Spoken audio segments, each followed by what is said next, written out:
One hand on the throat. One World Cup ruined. They said Argentina came here to defend a legacy, while the World Cup they left in handcuffs of their own making. The final whistle blew at MetLife Stadium. Spain were world champions. And then Leandro Paredes did something that turned the biggest football night on earth into a criminal code investigation. Look at the hand. Look at where the hand is. That is not a shove. That is not a scuffle. That is a grown man clamping his fingers around another player's throat in front of 90,000 witnesses and a global television audience. Eric Garcia went down. Gavi came in. And within seconds, the World Cup final had become the ugliest post-match brawl the sport has seen in over a decade. Argentina lost 1-0. Ferran Torres in extra time. That is the football story. Nobody is talking about the football story. Because moments after Spain lifted the trophy, 6 Argentina players are now staring at bans, fines, and a FIFA prosecutor who was appointed less than 24 hours ago. And the man who lit the fuse is the same man who has been picking fights across 5 weeks of this tournament. Let me walk you through this scandal the way FIFA is walking through it right now. Because they have opened a formal disciplinary case. They have appointed a dedicated ethics prosecutor. And they're not looking at one incident. They're looking at 4.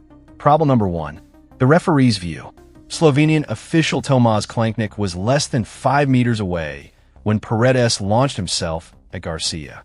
Klanknik did not hesitate. Straight red card. After the final whistle. In a World Cup final. That has happened exactly twice in tournament history. Zidane in 2006. And now Paredes in 2026. The symmetry is haunting. Problem number 2. It was not one player. Video evidence pulled together by FIFA's disciplinary unit shows at least 6 Argentina names in the middle of the melee. Paredes, Molina, Lisandro Martinez, Cristian Romero, Giovanni Lo Celso, and Nicolas Otamendi. Coach Lionel Scaloni was physically dragging his own players off the pitch. Thiago Almada wrapped both arms around Paredes and hauled him backwards. This was not a heat-of-the-moment shove. This was a coordinated collapse of discipline. Problem number 3. The criminal code question. Because in most jurisdictions on the planet, grabbing another human being by the throat in a public arena is not a sporting offense. It is an assault. Spanish media have already asked whether Garcia could file a police report. Argentine media are pretending this question does not exist.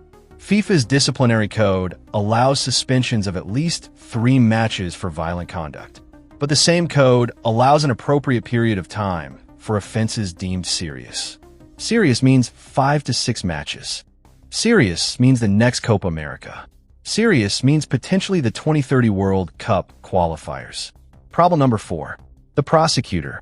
FIFA appointed a dedicated disciplinary prosecutor within 18 hours of the incident. That is faster than they moved on Suarez in 2014. It is faster than they moved on the Falklands banner earlier in this same tournament. It tells you everything about how seriously Zurich is treating what happened on the MetLife pitch. This is not a slap on the wrist. This is a full evidentiary process with witnesses, statements, and video breakdowns from every broadcast angle in the stadium. And then there is Scaloni, the coach, the architect of everything Argentina built since 2022.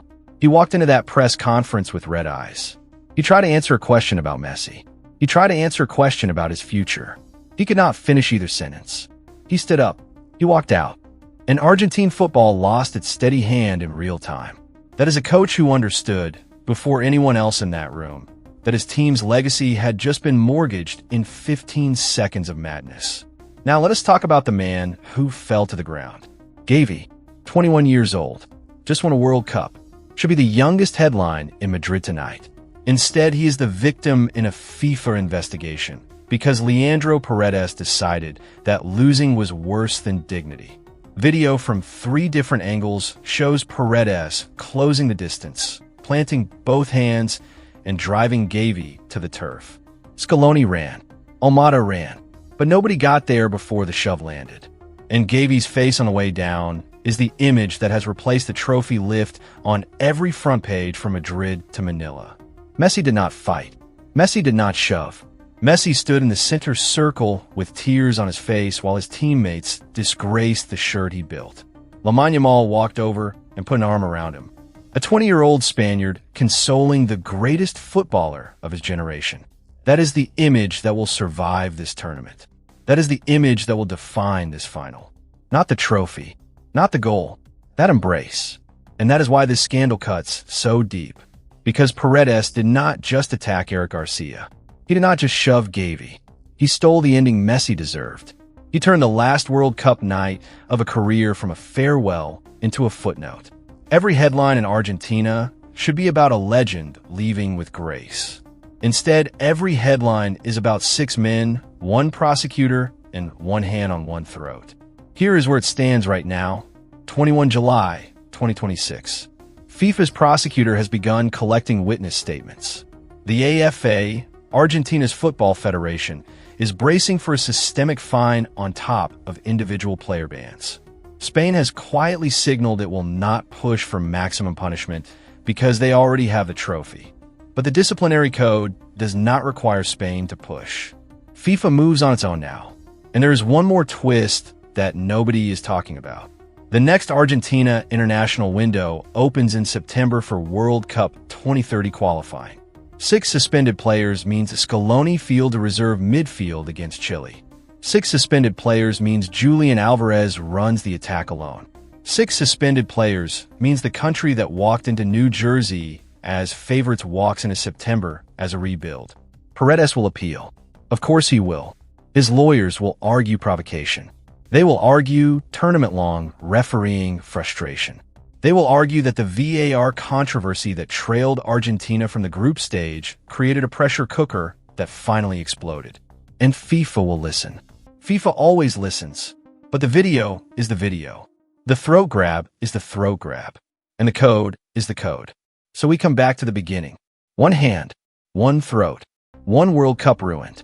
90 minutes of football decided the trophy. 15 seconds of Paredes decided the story. And now 6 Argentine names sit on a Zurich prosecutor's desk, while the rest of us wait to find out what a World Cup final assault actually costs a legacy. So I have to ask you 2 things before you go. Did Paredes just cost Argentina the entire 2030 cycle in 15 seconds of ego? And if it had been Rodri grabbing Otamendi by the throat instead, would FIFA already have banned him for a year? Let me know down below.